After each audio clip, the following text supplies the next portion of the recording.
And again, thank you so much for joining me. And I just wanted to, you have written extensively about Read Aloud, and our students are learning about them. But if you could first just tell us a little bit about yourself. All right, so this is my 34th year of teaching first grade. I've always taught first. Along the way, I really committed early in my career to continuing my education, but staying in the classroom. So I never wanted to leave the classroom. I wanted to be in the classroom, but yet do other professional things. And I've been able to do that. So as you said, I've written some books. I work a lot with teachers all over the country, supporting their literacy. So my focus has always been early literacy. And this is actually my retirement year. So I'm transitioning, that's what I'm calling it, from being in the classroom full time to supporting. I'm a traveling teacher. That's what I'll start next year. So supporting teachers. That sounds awesome. You don't look old enough to be ready to retire. So teaching keeps you young. Yes, so, it does. Yes, it does. So what made you start writing extensively and really teaching others about Read Aloud? Well, actually, it started with my college professor. So my undergrad professor started every class with a Read Aloud. So that's how we started every class. And I had her for my undergrad degree, for my master's degree, and she was actually my doctoral chair. Oh, wow. So she kind of started the road. In those days, I went to Northern Illinois University, and there was a bookstore in a woman's basement. Estelle Van Zellen was her name. And we would go on field trips there. So that really started, it showed me the importance of Read Aloud. And then from there, I just wanted to support other teachers, because I think sometimes, depending on your curriculum and the way that your day is set up, sometimes Read Aloud can kind of be pushed to the side. And I just wanted to make sure along the way that I was supporting teachers. The other piece to that is, as you know, in Indian Prairie, we really never had a packaged program. So throughout my 34-year career, I had to find books to teach whatever it was, whether it's a skill, a strategy, social studies concept. So I was always looking for the best book. That's awesome. So I noticed that your latest book is called Interactive Read Aloud. So that terminology, I've been seeing it a lot lately. Why is there a distinction? Because I always think of a read aloud in and of itself being interactive. Why do you think that there's a shift to that terminology? I think because for many, and there is nothing wrong with just reading a book from cover to cover and enjoying the moment. Lester Laminack would call that the movie read. You know, it's like a movie, we're doing the movie read, we're not going to stop and talk. So there's value in that too. But I think because our days are so busy and we have so many different concepts to cover, I hate that word, let's say, concepts to teach and expose children to, that to use the Read Aloud wisely. And the interactive piece is to invite the students into the conversation. So I work a lot with teachers on, this Read Aloud is this interactive nature of us conversing, student and teacher, and then also supporting students as they converse with each other and build those relationship skills and their ability to do that. Oh, I like that. Just in them conversing with each other. I don't necessarily think I would have connected that. What do you think is important for future educators to know? I wrote myself some notes so I wouldn't forget. Hang on, I just want to make, okay. So I think one is that teaching is like acting. And, if you read aloud in just a monotone voice and don't bring much expression to it, then students will disengage. So you kind of have to approach your read aloud like you're on stage. And that isn't to say, there are some very skilled people who can change their voice and do different voices for every character. I can't do that. I can't remember. I can't remember what was my voice for that character. But just thinking about the tone of your voice, changing the cadence, slowing down when it's something suspenseful. Your voice can create mood and action and pausing, but that does take practice. So just looking at it like, that you're up on stage and that you're going to be acting during this time. And then the more you do it, the better you'll get. And this is the other thing that I learned a little later in my career is we feel like with a picture book in particular that we have to read it in one sitting, but you Mm, don't. And mm, I think people will often say, well, how do you have time for these rich conversations? And that might be because I'll read a part of a picture book in the morning and we'll have the conversation. And then we might come back to it after lunch or later in the day or even the next day. that's really good. That's not something I had ever thought of.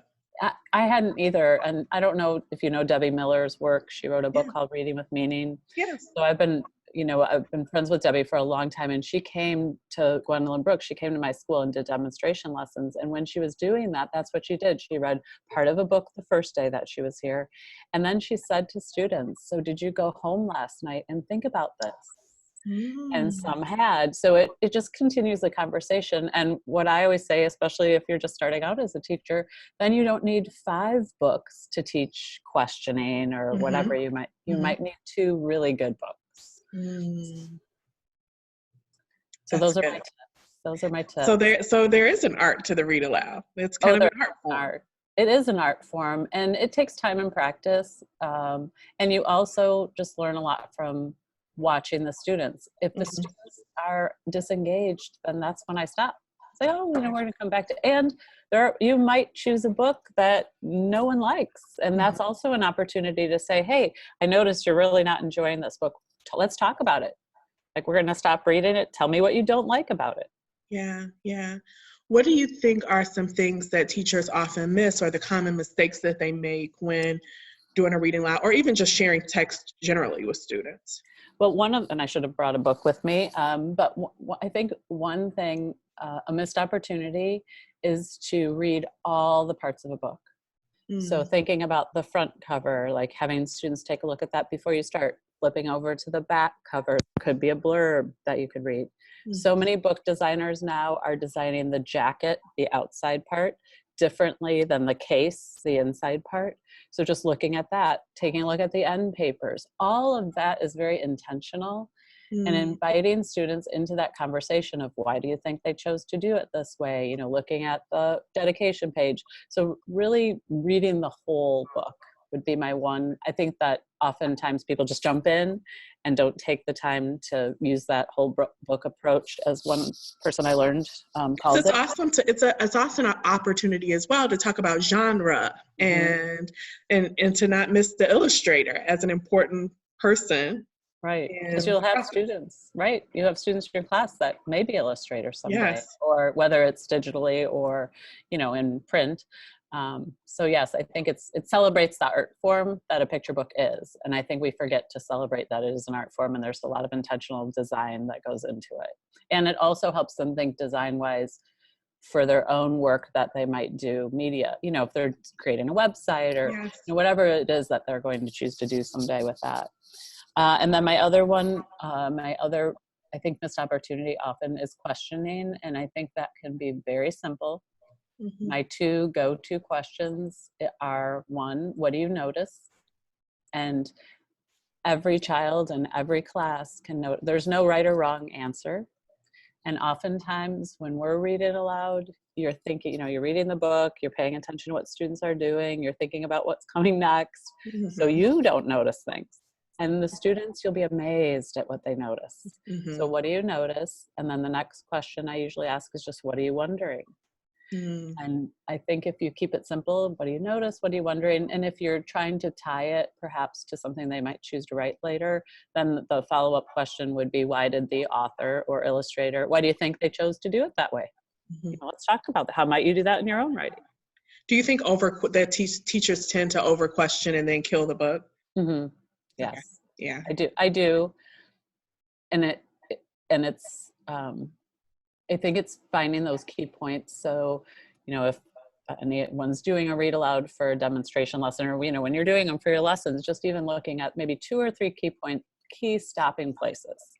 Mhm. Ask, a good question that's going to start a conversation and then move on. Because I think if you stop too much, then you lose that movie read, you lose the flow of the book.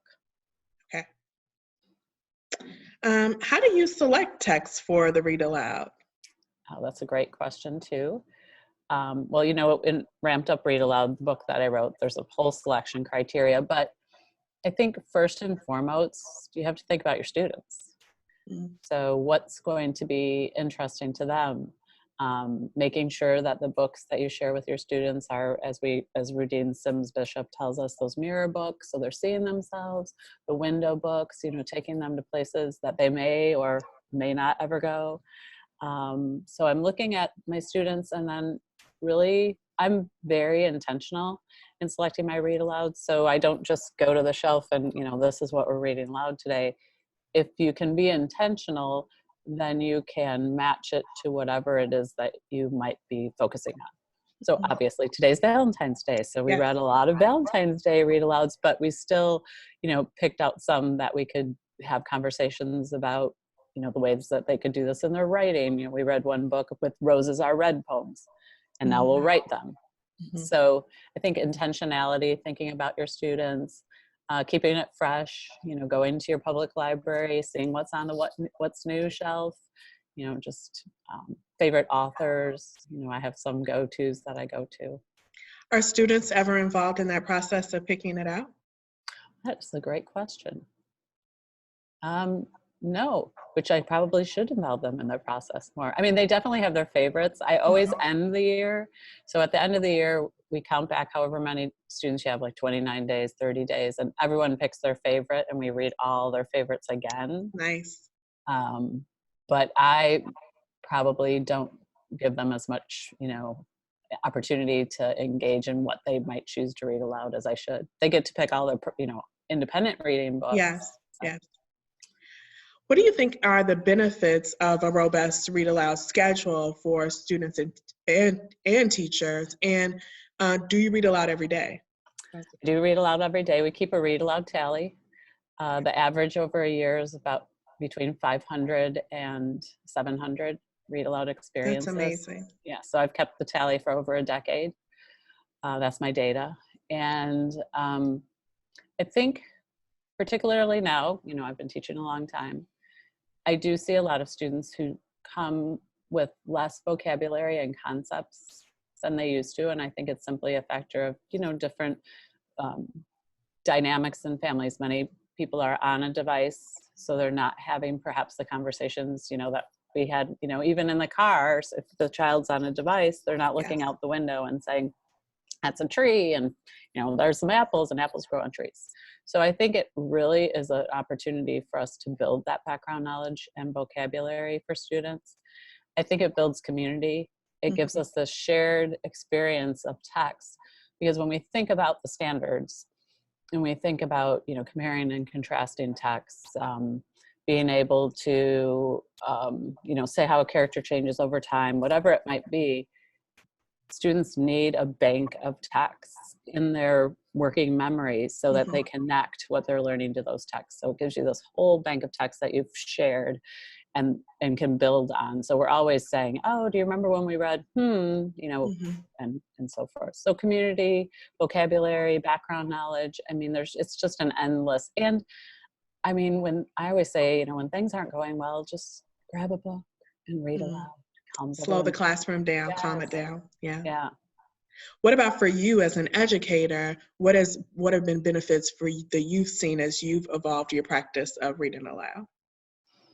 I think for me, mostly is taking the opportunity when it occurs to see authors and illustrators. So whether that's at an independent bookstore or often those are free events, you can go and hear them. And I've just learned so much from listening to the actual authors and illustrators that has helped me to make that experience richer for students. And I mean, clearly it's been a passion and something that has changed my career. So I think it's great. And that's my biggest worry about leaving the classroom is, I'm going to have to find people that'll let me come read aloud every day. I don't know. We'll see if that's going to work. I don't know if you're going to get that. Yeah. You might. Can I ask you, I'm going to go back a little bit because something that I didn't hear you say. Look, if they can do something, if they can do something else while I'm reading aloud. Oh, wait, it says my internet connection is unstable. Are we good? Uh-oh. All right, I got you back. Yep, okay. We're back. it's something that you didn't say when you talked about selecting text for your library. You didn't talk about like the level or the complexity of the book. Do you take that into consideration? Do you read books that might be below the grade band that you teach or above the grade band that you teach? Oh, yes, I do. Okay. And when I think of complexity, I use the triangle in the Common Core, Yes. not Lexile levels Yes. or guided reading levels. So I really think about complexity of thought for kids. And yes, I want to read above their, complexity of thought. So I'm pushing their thinking all the time. And then sometimes, we read Elephant Piggy because he's funny. Yes. So it's a wide range, but especially when we're thinking of those interactive conversations and pushing kids thinking, I am pushing to books that perhaps, some people might question, you're going to read that to a first grader? Yes, but we'll read it with a conversation that surrounds it. Yeah. What's your favorite book right now? Oh, my favorite book right now. Let's see. That's a really challenging question. I know. All it's the like time. asking about a favorite kid. I know. It is. So I would say, because my other piece that I was going to talk about with complexity is what people also don't realize is how complex wordless books are. Mm-hmm. And my favorite wordless book right now is Another by Christian Robinson. If you have not looked at that, you should bring it in. Writing it. It's Another by Christian Robinson, and it's about a parallel universe. I know, it's fascinating. He did so many really very innovative design pieces in that book. So oftentimes when, like, even for demonstration lessons or when the students when you're going in the classroom, the students, using wordless books is a great way to, help kids work on inferring and questioning, because you're leveling the playing field. You're giving everyone a book that they can access. And then, so oftentimes when I'm teaching a strategy, we'll just use wordless books for that. Yeah, and then that of visual course, literacy. Yeah, during guided reading, they're reading, books that are Yes. at their instructional level. So that's awesome. It's a balance. Well, I'm glad I got that recommendation. Yes. Are there any other things that you would say have helped you to evolve as an educator? And are there any resources that you could share with us? I think the things that help me evolve as an educator are continuing my education. So getting my master's, getting my doctorate. And I know it's appealing to do that virtually or online. But if you go on someday and find a program, even that's a dual program where I think that in teaching as a social profession, and I think that contact with people is so important. My daughter's a 7th grade teacher. She just completed her master's. She did a dual program, and she said the classes she enjoyed the most were the ones where they sat down and talked together. So if you can find a way to do that, I think that's important. Collaborating with my colleagues, we have what we call the Tuesday night team. We have met every other Tuesday night for 25 years now. I know it's really amazing. Yes. And that was born out of the need to talk about curriculum, because often what happens in schools is a lot of your meetings are not about curriculum. They're about, field trip on Tuesday, and we were never talking about our practice. And so we created this space where, and yes, we stay after school and, every other Tuesday, and we do all our lesson plans together and just reflect and talk. So if you can find colleagues to do that with, I think it's so important. Oh my goodness, what are you going to do on Tuesdays? I'm going to come. It's like, that's how I'm going to stay current. We'll still play. I mean, that's my favorite. I told them I love leaving Tuesday night and, creating things. And so I'll be their little creator. We can make ideas. That's pretty darn amazing. That is really, that's a gem. And the other piece to that, and I know it's so tempting to go on Teachers Pay Teachers or so tempting to look on Pinterest for an idea. But the reason that I've been able to do what I've done is because I had to figure it out myself.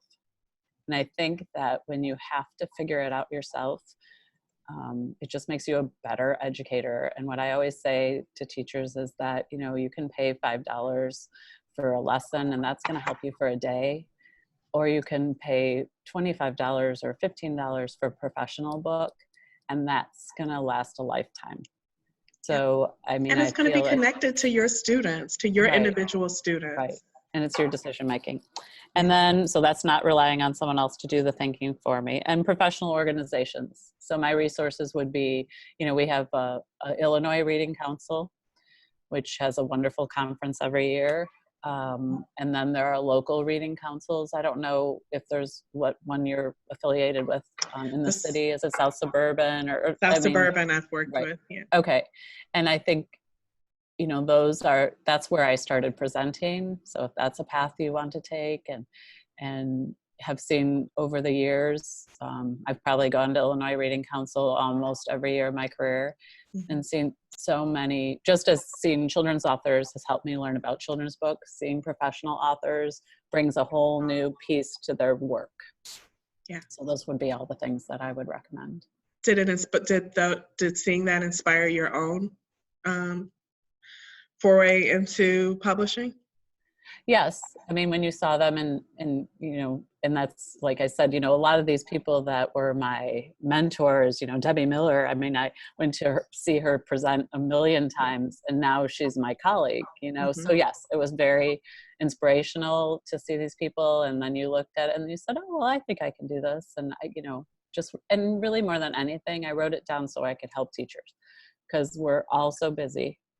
And I just wanted to create resources that would be accessible, helpful, and that's what I've worked on. It's exhausting though. Well, you got some rest ahead. Oh, I've the got rest is, yeah, and you still look good. So it's like thanks. you've got a lot of life left. Well, yeah, I do. Speaking of teachers being busy, thank you so much for the time that you have given to us. And I hope you guys get, I'll put in the email the link to some of your books, your text. Oh, great. Yeah. And I have a website. You can link to my website so they can awesome. see that. There's some resources there. And I am always willing to help so people can reach out. All right. Okay. Thank you so much. Tell Jess and Tara I said hi. I will. Okay. Take care. All right. Bye-bye. Bye.